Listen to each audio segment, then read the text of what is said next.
What up, guys? Carolina Jackpot coming at you. It's Thursday afternoon. That means it's July the 9th, 2020.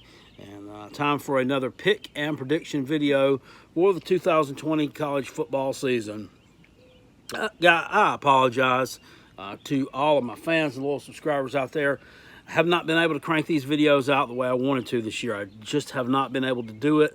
I've been busier in a one-arm wallpaper hanger. I had more than I can say grace over, whatever cute little phrase you want to come up with to describe it. I've just been busy. But I finally have an afternoon off here where I can do some college football talk and get in some stuff. Now, today, the news broke that the Big Ten is, in all likelihood, going to move to a conference-only schedule in 2020. That's a mixed bag of emotions for me because I know that, we saw the Ivy League cancel their season yesterday.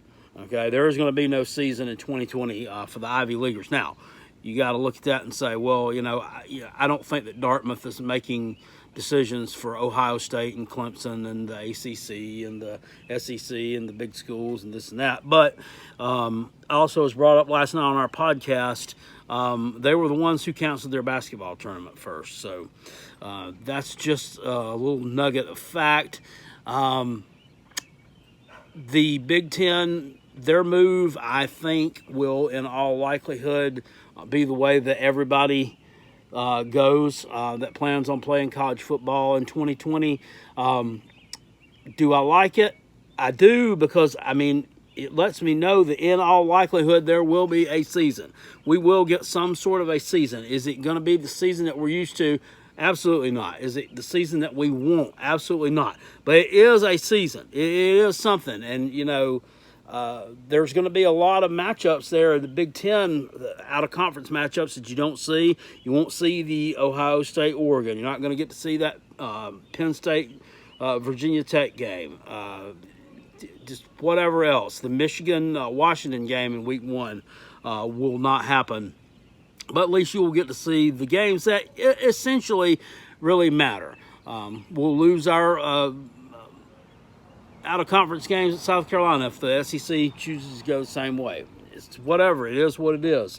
At least we get to see college football. And the people who are bitching about that, they need to go back and reevaluate things because it's better than nothing at all. However, I will do the rest of my pick and prediction videos assuming that we're having a full 12-game slate in the SEC until something changes. Now, when something changes, I will start making videos based on those changes, and we'll go from there. But as far as for the Florida Gators go right now, we don't know anything about our season in the SEC, so we're going to assume 12 games, and we're going to break it down here. So last year, this team finished up 10-2 regular season, 11-2 overall. They won for the second year in a row in a New Year's Six bowl game. This one against the Virginia Cavaliers in the Orange Bowl, and it was kind of a back and forth game for a while. Florida, pulled ahead at the end and pulls it out. Virginia come in with a backdoor cover on that one.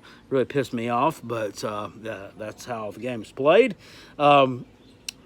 So they go 6-2 in SEC play with a loss to Georgia, which in effect cost them the chance at SEC East title. They also lost to LSU, the eventual national champions, after giving them a pretty good game. If you look at their season last year, they started off with a couple of wins, against Miami in a game that was played a week early in Orlando, and then blowout win over UT Martin.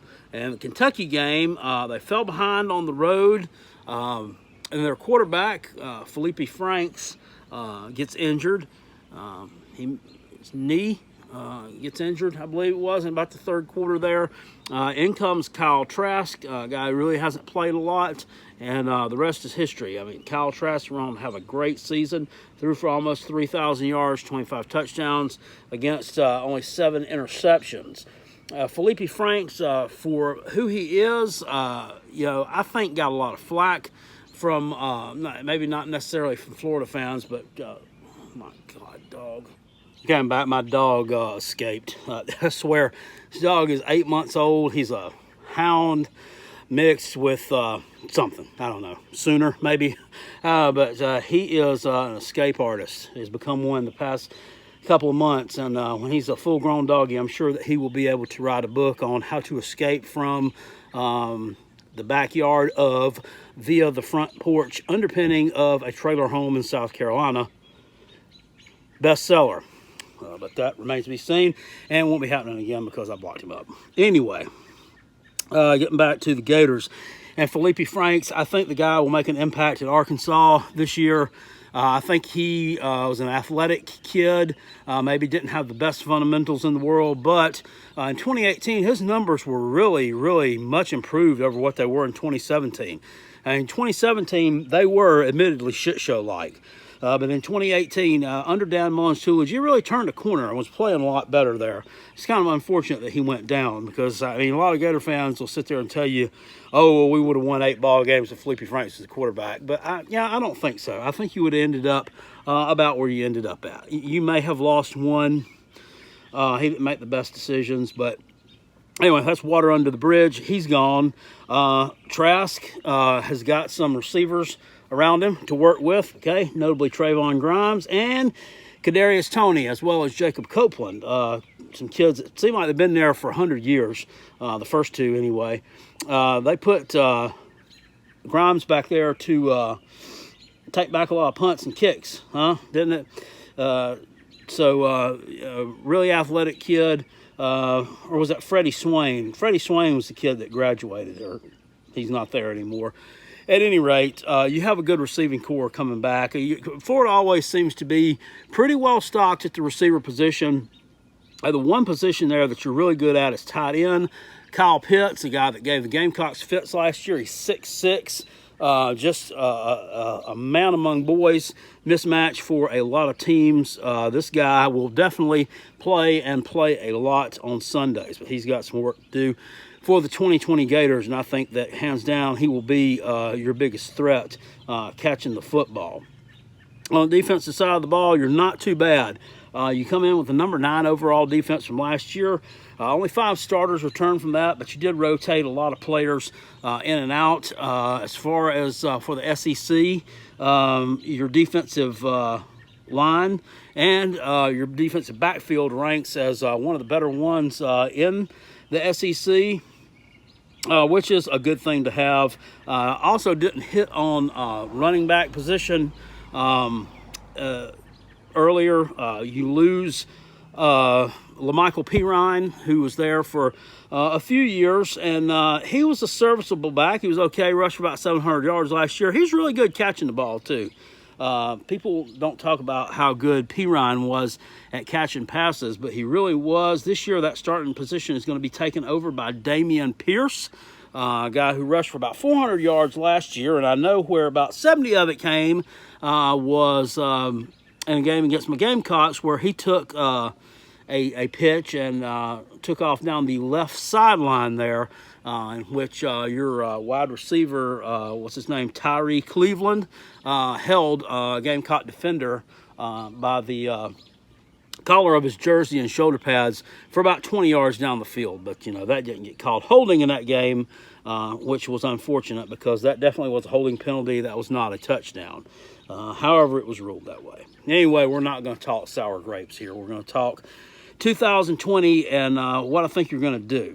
Your kicking game, solid. Evan McPherson, who was a freshman last year, right? No, he was a sophomore. 17 of 19 on field goals, just automatic on extra points. So, you're not hurting there. Your punting could end up being handled by a freshman, which may or may not be problematic. Punting, Florida's not a team who punts a ton. You are able to move the ball offensively, but Florida does like to muddy games up sometimes a little bit, so that may come into play later on down the road. Let's look at this and see how we think you're going to do in 2020, huh? You open the season up, hopefully, on September 5th against Eastern Washington at home. That's an FCS school that's had some success in FCS over the years. really don't know why these games are scheduled like this. Instead of scheduling one like that, you'd think that they would try to cultivate something with a team, you know, a little closer to home. Maybe that was the game against UCF that didn't Florida they agreed to not play a home and home with UCF. I mean, you had to slide that in there to replace them. I'm not sure. I can't remember what year that was slated for. But anyway, you get the win at home over Eastern Washington, a team that actually plays on red turf, believe it or not, the Eagles of Eastern Washington. Go down to the Gators in week 1. Week 2, you've got a home game against Kentucky. And everybody remembers Kentucky coming down 2 years ago, and they broke the streak, which was really, really long against the Gators. You guys have won like 30-something games in a row. I think it was against Kentucky since about like 1984. I think it was, which is really, really crazy. But they beat you that night. You returned the favor last year. This is going to be a win for you. I don't see Kentucky defensively. They may be able to muddy the game up a little bit, as we talked about, but offensively, I do not see them being able to put up enough points to compete with Florida. I just don't. They will likely be starting Terry Wilson at quarterback, who I just think is really not good at football. I mean, he's just not a good quarterback. He's probably a good athlete, probably better served at another position.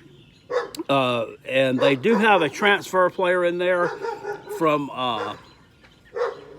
Auburn named Joey Gatewood, who look for him to make an impact at some point during the 2020 season for Kentucky. It's not going to be in week 2, though. I don't think they'll be ready by that point in time. Everybody's missed out on a ton of spring practice. People are missing out on stuff here during the summer as well. Some of these big-time type position and scheme changes that we could see happening in the early to mid part of the season may not happen until the latter part of the season here in 2020, in effect, learning on the fly type thing, on the job training, if you will, instead of what we normally are used to getting. So you get the win there against Kentucky. Week number 3, you're at home again against South Alabama. You get the win there. They are a Sun Belt team and not a very good one. That's a cupcake Patsy easy win, and get to tune up for what I would think is your first real difficult test of the year, which is going to come in week 4 at Neyland Stadium against Tennessee. I know that I give Tennessee a lot of shit on the channel, but I think that this year's team will be on par or maybe slightly improved over what you saw last year. But that without saying that, we got to see what they're going to do in the receiver position, okay? We got to see who Jarrett Guantanamo is going to throw the ball to, because as far as running backs go, they're just mediocre. They're not a team that's going to rush for 250 yards a game, okay? They're just not. Their offensive line is really solid, so if they can develop some receivers, Tennessee could be dangerous. This depends on their quarterback, Guarantano. How is he going to play? He's been really inconsistent for most of his career. This is a road game for you. Can be a difficult place to play. When Tennessee is when they're doing well, it can definitely be a difficult place to play. When it's not, they kind of have a tendency to put their head in the sand and cry and poo-poo and hang out in the parking lot a little bit. I think you get the win here. I think Florida, you just have too much speed for Tennessee to stop defensively. I just question their ability, like I said, without some proven receivers on that roster, to establish a vertical passing game against what I think will be a top shelf secondary in Florida. So give me the Gators to get the win here on the road at Tennessee. You're 5-0. Week number 5, the South Carolina Gamecocks come calling, or possibly a limping, who knows, into the swamp for an earlier season showdown than what we're used to against the Gators. I can't remember a time when we've played this early in the season. last year's game, I went back and watched the whole thing. Well, not the whole entire game. It was a condensed version that I just happened to find on YouTube. Can't remember the name of the channel, but it's the Florida radio announcer, and the games, each play of the game with his call on them. But it's all cut down, so it's like 30 minutes long, a lot easier to watch. And South Carolina was neck and neck with these guys last year for 3 quarters. They really were. That, despite the fact that we getting screwed by the referees a bunch. Florida got screwed a few times by the referees as well. There was a call early in the first half where Tavian Feaster for the Gamecocks he was stopped clearly on 4th down, and they gave him a first down. Really bad spot on the football. So the bad calls went both ways in that game. This year, I don't see it making that much of a difference. The past 2 years, Carolina's been really competitive. Carolina led much of the game, especially in 2018. We all but had that one sewn up. It was about time for Gator fans to go filing out of the stadium, to be honest with you, and you know that's true. But not so fast. They came back down like 15 points in the 4th quarter and came back and won that game. This one, I just don't see it being that close. I just don't.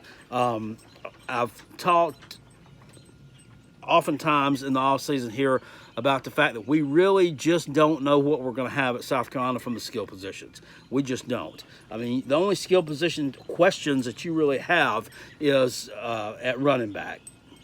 Can Pierce be a serviceable running back for you? Other than that, you're pretty well set. I think that we will be able to stop you defensively. It's just, are we going to be able to score enough points? And that's the thing. Mike Bobo is the X factor here of this offense he brings into Carolina. What's it going to be able to do? I just don't see us having the Jimmies or the Joes, as I've said before, to compete with some of the big boys in the SEC this year. I really just don't. We have one proven wide receiver coming back. We have zero proven running backs coming back, which is a shame because we have a kid on the roster named Kevin Harris, who is a sophomore, who was really talented, that they gave the ball to a lot last year against Charleston Southern. Chokes up like 150 yards. Chalks up, and then you just don't really see from him again the rest of the year. I don't know what happened to him. Is he injured? Is he hurt? Did he miss the bus? Is he on a milk carton somewhere? Is he in rehab? Where was the kid? I don't know. Let him play. I'm not a coach. Maybe he didn't perform well in practice, but yeah. So largely unproven. Offensive line is going to be mediocre. I just don't see us being able to compete here in this game. Give Florida the win there. They go 5-0. You come home to take on LSU, a team a lot of people think are going to be down this year. They have a wide receiver named Jamar Chase who is absolutely nasty. If this quarterback that they have starting for LSU, the one that's the probable starter, his name escapes me right now, I could tell it to you if you didn't ask me, is able to get him the football, they're going to score. And they have some talent still at the running back position. They're going to be good defensively. This comes after, back-to-back SEC games. You may be a little bit beat up. These guys, they didn't wear you out last year. You played pretty well against them, but you still ended up taking a loss there. I am going to go against the grain with this one from what a lot of other folks are. I'm giving you guys a loss in this game. I think LSU gets you. I think they're for real, and despite the fact that they lost Joe Burrow and Joe Brady, I think that is something that Ed Orgeron is going to be out to prove that last year wasn't a fluke and it wasn't all these guys, that there were some more moving parts there that contributed to that national championship and that record-setting team. And I think LSU just gets you at home here in this game. I think you're going to be a little bit worn down. Give me the Bayou Bengals to get a win on the road and swamp there. Good news is, next week, you play Ole Miss. Now, it is on the road, and a lot of people who have been, watching these videos of mine, a lot of people that I've seen on other videos comment and everything, talking about this one could be a fashionable upset pick. Watch out for Ole Miss. Watch out for this and that. I just don't think they're watching enough college football. I really don't. Ole Miss is not going to beat Florida. They're going to rip them a new one. They may score some points against Florida because that's what they do. I like the quarterback, John Reese Plumlee, I think is his name, right? And I think Lane Kiffin is a good offensive mind. But this is a first year that he's stepping into a shit show. This team was not very good last year at all defensively, and I don't see where they've done a lot to improve it. Especially the addition of DJ Durkin, who is just a total abysmal clown and an asshole of a human being. He's one of your co-defensive coordinators, so yeah, I hope your defense sucks just because of that. But Florida's not going to have a problem here scoring on Ole Miss. I think you roll these guys in, what is that, week number 7. You get the win there, and you are 6-1 on the year. So then we get a bye week, and then we are off on Halloween, taking on Georgia in Jacksonville, the world's largest outdoor cocktail party, right? Georgia's won, what, 3 in a row, I think it is, against you guys there.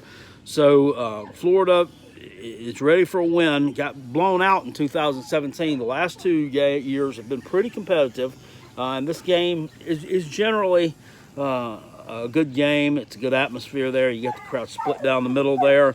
By this point in the season, I think we'll know what Georgia is offensively. Jamie Newman, who's going to step into that quarterback role there, is the X factor for them. How's he going to be able to scheme with these guys? I think he'll end up being just fine. He's got a lot of talent around him, got a really good running back stable, and some wide receivers that were underrated last year and should be improved this year. We'll see how good they are. George Pickens, Demetrius Robinson, how did these guys do during COVID? How did these guys do on their training? All this stuff will come into play for all these teams in the entire season. Quite honestly, how did you let your body go to shit, or did you continue to train, work hard, and do all the things you need to?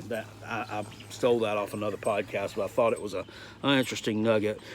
I think that this is going to be a really good game, and this one is a hard one to call. Florida, this is the hump that they need to get over to get back to Atlanta. I just think that Georgia's defensive backfield, we talked about your defensive backfield.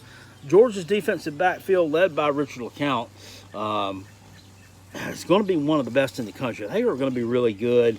And I think that despite the fact that you're going to be solid up front, I think they're still going to be able to run the ball on you a little bit, muddy the game up, slow it down a little bit. And I think Florida all around, I think you may have better athletes, but I think Georgia may just be a little bit further along than you right now at this point. And the fashionable pick is Florida. A lot of people are predicting you guys to win this game and end up back in Atlanta. I just don't see it. I don't see it happening. I think this is another scenario where you lose a close one, maybe by 1 touchdown, maybe by a field goal. And this was hard to pick. It's hard to pick. It's nothing against Florida whatsoever. It's just I'm just going with the ones that have been there. Now, Florida's been there. I mean, they have been there. But this batch of players has not been there. They've not been there. They haven't been able to get quite over the hump yet. And I just don't think that they're going to be able to get over the hump here in this one. So give me the Georgia Bulldogs to win 24-20 over the Gators here in this game, which is almost identical to last year's score. It was 24-17, right? So, and where do we go from here, right? Well, the answer is, we start winning. You face pretty much the same trek of games this year that you did last year after this point. And Florida did not just roll up and pack it in and say the hell with it. We'll just wait till next year. They went out and started bludgeoning people. And I see somewhat the same scenario playing out this year. November 7th, you travel to Vanderbilt. You'll get the win there. Last year, you beat them 56-0 in your house. You won't beat them quite that bad this year. That was just an angry ass whipping that you put on them after the Georgia game. It could happen, though. I mean, it could. The fact of the matter is, I don't think that this year's Vanderbilt team is going to be as experienced or as talented as last year's Vanderbilt team. So maybe I take back what I said. Shutting somebody out, and especially in conference play, is a difficult thing to do. So kudos to you for being able to do it there. I just don't think you do it 2 years in a row, but I do think you win 40-10, somewhere in that neighborhood. Vanderbilt, unproven at quarterback, unproven at all the skill positions, and unfortunately, I think Derek Mason may be on the way out this year. That's another something we didn't talk about. This year with the COVID thing going on, if we do just go to conference-only games, I mean, what do you do with these guys, these coaches on the hot seat, like Will Muschamp, like a Derek Mason? If they have a bad year, I mean, do you take this as a throwaway? Do you give them another year? I mean, financially, it makes sense.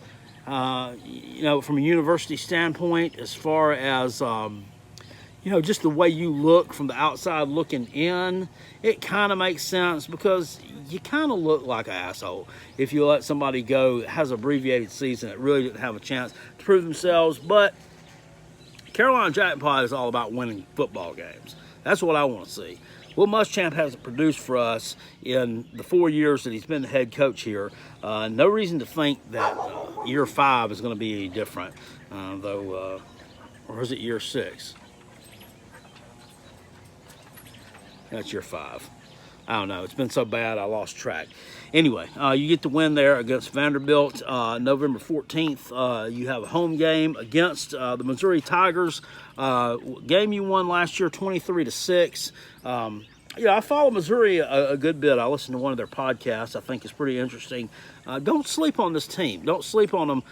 They have some weapons on offense, especially their running back, Larry Roundtree III.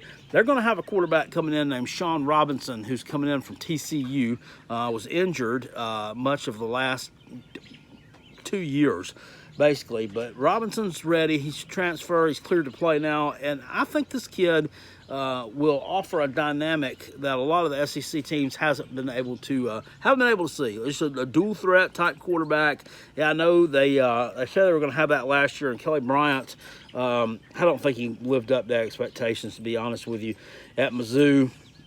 But Eli Drinkowitz, this is a nice way to bridge the gap, to get him in there with somebody that has experience, albeit not at Missouri, other than having to turn on somebody who has not started a game before, until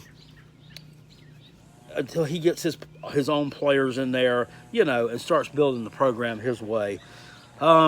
I think you get the win here, though, at home. Although Missouri has given you some problems in the past, that Missouri team, just a little bit more experience than what this one was. I think this game will be closer than a lot of people think. Missouri plays ugly football sometimes. They win ugly games. I don't think that this game will be an ugly one that they win. I just think it may be an ugly one. New Mexico State on November 21st. I don't think we even need to discuss that one. That's one of the worst teams in FBS. They are really bad. And you'll beat them by 50 points plus, I should think. This is a team that's bent over for Alabama in the past, as well as other SEC teams, as well as I think Notre Dame maybe. They just they like the paydays there at New Mexico State. Last game of the season is on November 28th. You're on the road at Florida State. Looking over this series, this has been a very streaky series. You'll see Florida State, during their up times in the early part of the 2010s, they won 4 or 5 games in a row against you guys. Oh, and the like 6 years leading up to that, I mean, you guys won like 6 in a row. And if you look at these games now, I haven't looked back over maybe the past 20 years or so. I know they have had good games in the past, but generally, from what I see, when one of these teams it seems like one of you guys is really good and the other one is really mediocre or really bad. And in the past few years, it's been Florida State. And I kind of expect to see a little bit more of that this year. I don't know that coaching has always been necessarily the problem down there. I really don't, because you've ran through 2 head coaches. And let's not forget, Jimbo Fisher had a really lackluster campaign his last year there in 2017. You know, you went through a year and a half of Willie Taggart. You guys fired him. You didn't think he wasn't the answer. But last year, if you'll remember, they brought in that Kendall Browse, that guy that was going to install that Baylor offense over there and, you know, do all these wonderful things. And it just didn't pan out. I just don't think that you have the talent right now. You don't have the talent along the lines of scrimmage, and I don't think you have the talent skill positions. And this, you know, you got at Florida State, they got one kid, a young kid coming in. I can't think of what his last name is at quarterback, who may be something, but the guy that you got right now, that just James Blackman guy, he's not good. He's not good. He's not an ACC level quarterback. He's not a quarterback who's going to compete with Clemson. Not a quarterback who's going to compete with Florida. And Mike Norvell, it's a nice hire, and I think he will be able to do some things there in the future, but they got to get some talent there in that program. You know, they're picking these guys, maybe these people are predicting them, some of them to go second in the ACC Atlantic behind Clemson. I mean, nobody's dethroning Clemson. We know that. Well, that's not happening. I think they'll struggle to get a winning season, I mean, just like last year. I don't think they're going to be that great, and, you know, it'll fall on Norvell. He's not a good coach. Well, he just doesn't have the talent in there right now to compete. Defensively, I don't think they're going to be able to stop you. They have one really good player on their defensive line there at Florida State, but you know, that's about it. Yeah, I think you guys take care of business. You roll them again, 35-14 maybe, in Doak Campbell Stadium, probably a 3-score win or something in the neighborhood of that. Last year you beat them 40-17. I think this team they have maybe marginally improved this year, but I think you will be at least as good as you were last year.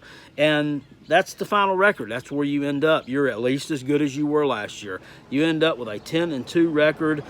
You lose to LSU, and then you lose the world's largest outdoor cocktail party to the Georgia Bulldogs.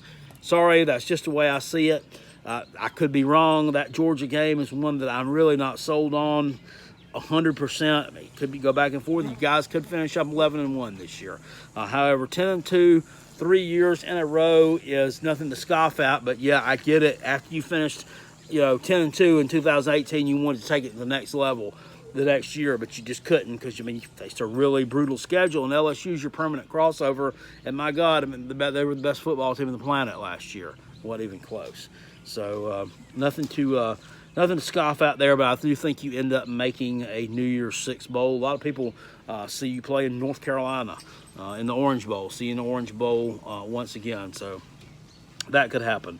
But at any rate, that's your 2020 Florida Gators picks and predictions. I'll see y'all later. If you enjoyed this video, please hit it with the old thumbs up. That really helps me out. If you're not subscribed to Carolina Jackpot, please make sure that you subscribe and watch the channel on Sunday nights and Wednesday nights at 9:30 for the live recording of the Rob, Comrade, and Kale Show podcast. We have a good time on there and take some live calls from viewers as well. I'll see y'all later. Appreciate you. Peace. And I'm out. Spurs up to my toes up.